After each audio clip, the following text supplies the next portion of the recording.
மத்தேயு 22:36. அறிஞர் ஒருவர் இயேசுவை சோதிக்கும் நோக்கத்துடன், போதகரே, திருச்சட்ட நூலில் தலைசிறந்த கட்டளை எது என்று கேட்டார். அறிபவன் அல்ல, அறிந்ததை வாழ்பவனே உண்மையான அறிஞன். அறிஞர் இயேசுவைப் போல, 1.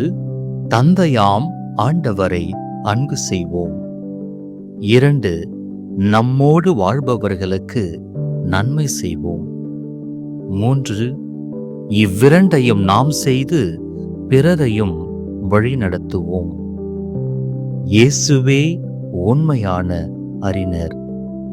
ஆண்டவரின் வார்த்தையை உண்போம். ஆன்மா அமைதி பெறட்டும்.